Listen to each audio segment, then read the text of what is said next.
Number আয়াতের শেষে আমায়ুদ্দিল ফালান্তাজি এলাহু Olya মুর্শিদা, আল্লাহ যাদেরকে সৎ পথ প্রদর্শন করবেন তারা হইলো অলিদের দ্বারস্থ হবেন, অলিদের কাছে যেতে পারবেন। আর যারা অলিদের পথে যাবে না তাদেরকে আল্লাহ গুমরাহির পথে রাখছেন। তা আমরা যারা এখানে উপস্থিত হয়েছি সকলেই তো অলিভুক্ত, গুরু দরবার ভুক্ত, তাই না? আর মাওলানা জালালউদ্দিন রুমি উনি একটি ফার্সি কিতাবে বলেছেন যে এক জামানার সাহাবাতে বা আউলিয়া বেহতর আকসাদ সালাহু আর বেরিয়া, 100 বছরের খাঁটি ইবাদতের চেয়ে অলিগণের সান্নিধ্যে কিছুক্ষণ বসা অনেক উত্তম। এই যে আপনারা যে বসছেন এখানে কিন্তু অলি আল্লাহর সান্নিধ্য যতটুকু আলোচনা হয়েছে, তাই না? আর এই অলিয়া উলিয়ার আলোচনার প্রেক্ষাপটে আমরা কিন্তু এখানে সমবেত হয়েছি। তবে বাংলাদেশে কিছুদিন আগে থেকেই এই যে আমরা এর আগের থেকেই গুরুর নাম, তপ জপ, শান গান, এইগুলো কিন্তু দেদারসে হয়ে চলছে, কিন্তু ইদানিং দেখা যাচ্ছে এগুলো বন্ধের পায়তারা হচ্ছে। সেই লক্ষ্যে 1/1/2025 মাদারীপুরে আমরা মুষ্টিময় কিছু ভাই গুরু ভক্ত কয়েক 8টা থেকে 11টা দরবারের লোক একত্রিত হয়ে এই আহ্বায়ক একটা কমিটি গঠন করেছি। আহ্বায়ক কমিটি গঠন করার সাথে সাথেই আমরা একটা গঠনতন্ত্র করেছি, এই সংগঠনটা কিভাবে চলবে। এই গঠনতন্ত্রের মাধ্যমে আমরা এরপরে মাদারীপুর সদর উপজেলা একটি কমিটি এই আহ্বায়ক কমিটির মাধ্যমে দিয়েছি, এবং আমরা এই কমিটির মাধ্যমে আমরা রাজৈর, শিবচর, কালকিনি এবং ডাসার এই সব অঞ্চলে বিভিন্নভাবে বিভিন্ন জনে আমরা আলোচনা চালিয়ে যাচ্ছি। তবে আমাদের উদ্দেশ্যটা কি, এই সংগঠন করার আমাদের উদ্দেশ্যর বিষয়টা হচ্ছে, উদ্দেশ্যটা আপনাদের সামনে একটু বলছি। সকল অলিয়া উলিয়া দরবারভুক্ত ভক্তগণকে একত্রিতকরণের প্রচেষ্টা। কারণ গুরু তো এক না, সকল গুরু এক, কিন্তু কর্মপন্থা ভিন্ন। একজন সহজে এইভাবে পার হবে, সে দেখাই দিছে, আরেকজন একটু ঘুরে পার করবে, এটা কর্ম। সেক্ষেত্রে সকল অলিয়া উলিয়াদের দরবারভুক্ত করণের একান্ত চেষ্টা আমাদের সকলেরই। ভিন্ন ভিন্ন দরবার হলো, যে কোনো এক দরবারে অনুষ্ঠান হলে সকল দরবারভুক্ত লোক উপস্থিত থাকিয়া সার্বিক সহযোগিতা করা। গত পরশুদিন রাজৈরে আমার এই ভান্ডার শরীফের এক শ্রদ্ধাভাজন গুরু ভাই আমাদেরকে বলছে, আলহাক ভাই আমাদের এখান থেকে নিয়ে গেছে অনেক লোক, আমরা সেখানে যে তাদের সাথে সহমর্মিতা প্রকাশ করে তাদের অনুষ্ঠানটার সাথে সুন্দর আমরা সেখানে ছিলাম। কালকিনিতে আমাদের দাওয়াত দিয়েছে, আমরা সবাই গেছি। ইতিপূর্বে আমরা, আচ্ছা এটা বলি, বর্তমান প্রেক্ষাপটে সকল দরবারের লোক এক প্ল্যাটফর্মে অবস্থান করা, কোন অনুষ্ঠানে দোয়া দুরুদ প্রকাশ্যে পাঠ করা, বিভিন্ন মাহফিলে তরিকার আলেম দ্বারা কোরআন হাদিসের আলোচনা করা, বিভিন্ন দায়রা শরীফ, খানকা শরীফ বসার স্থান এ মাহফিল করা হলে সকল দরবারভুক্ত লোক সার্বিক সহযোগিতা করা, বিভিন্ন দরবারের বক্তব্য শেষে সামা, গজল, ইসলামী সঙ্গীত করা যেতে পারে। প্রতিটি উপজেলায় ও ইউনিয়নে আমাদের সংগঠনের কার্যক্রম প্রচার চলবে, এবং প্রয়োজনে ফান্ড গঠন করিয়া অসহায় দরিদ্র শ্রেণীর গুরু ভক্ত যত লোক আছে তাদের যাতে আমরা সুচিকিৎসা করতে পারি। এবং আমাদের এই অলিয়া উলিয়া আশিকানের পক্ষ থেকে কিছু স্লোগান আছে। মাদারীপুর অলিয়া উলিয়া আশিকান ঐক্য পরিষদ জিন্দাবাদ জিন্দাবাদ, বাংলাদেশ অলিয়া উলিয়া আশিকান ভক্তগণ এক হও এক হও, অলিয়া উলিয়াদের মাজার ভাঙ্গা বন্ধ করতে হবে, মুর্শিদ যার যার, সংগঠন সবার, ওরস মাহফিলে বাধা প্রদান করা চলবে না।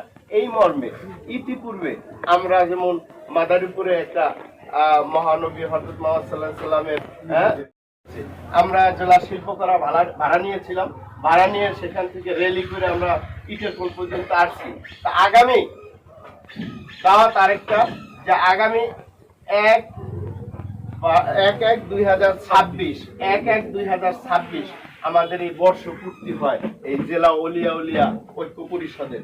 এই বর্ষপূর্তি উপলক্ষে আমরা এইরকম র্যালি আয়োজন যাতে আপনাদের সবাইকে নিয়ে করতে পারি, আপনাদের সকলের উপস্থিতি বিনীতভাবে আমরা কামনা করছি।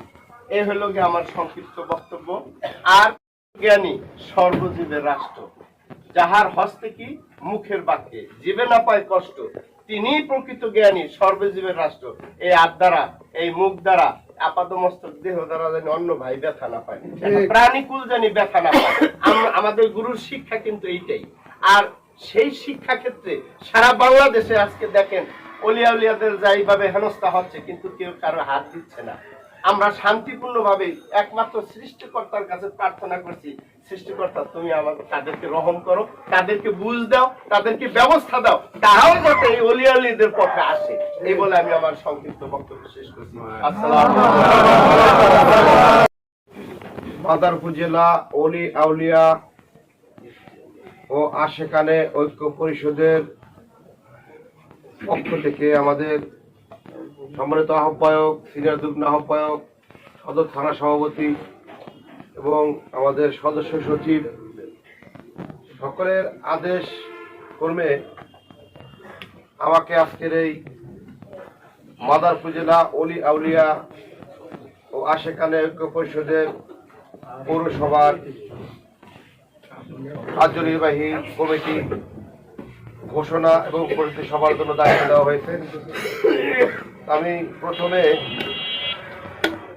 যাদের নাম ঘোষণা করব, আমাদের মাদারপুর জেলা অলিয়া উলিয়া আশেকানে ঐক্য পরিষদের পৌর কমিটির সম্মানিত সদস্য মোহাম্মদ মোস্তফা আছে, যারা থাকে তারা সালাম দিবেন, যারা উপস্থিত আছে নাম বলে, এবং মোহাম্মদ দাহাত,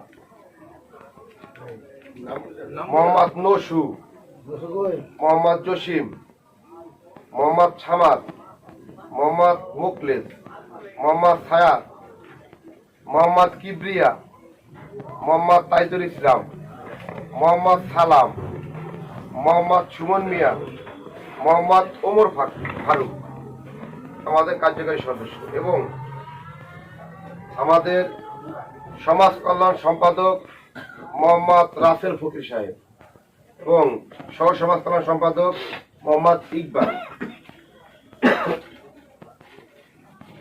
এরপরে সহ দপ্তর সম্পাদক মোহাম্মদ নাইম মিয়া, দপ্তর সম্পাদক মোহাম্মদ সাগর এবং সহ ক্রীড়া সম্পাদক শরীফুল ইসলাম দিশারি, কোষাধ্যক্ষ মোহাম্মদ তামিম খান মাঝভান্ডারী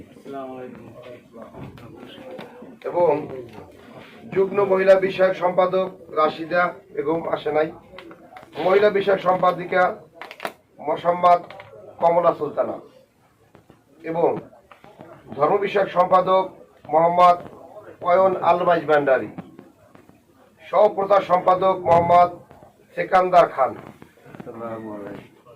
প্রচার সম্পাদক মোহাম্মদ নুরু ফকির সাহেব, সহ সাংগঠনিক সম্পাদক মোহাম্মদ শাহিন মাঝভান্ডারী এবং সহ সাধারণ সম্পাদক শাহিন মাঝভান্ডারী মোহাম্মদ সোহান তিস্তি, সহ সাধারণ সম্পাদক মোহাম্মদ হারুন মোল্লা সাহেব এবং সাধারণ সম্পাদক মোহাম্মদ ইমন সর্দার সাহেব এবং সহসভাপতি মোহাম্মদ আজিজুল সুলতান সাহেব,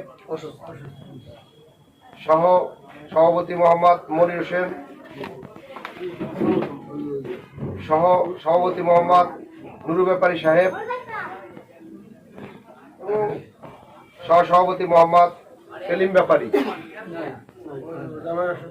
সিনিয়র সহ সভাপতি মোহাম্মদ আলমগীর দেওয়ান সাহেব, তিনি এখনো পথে আসতেছে।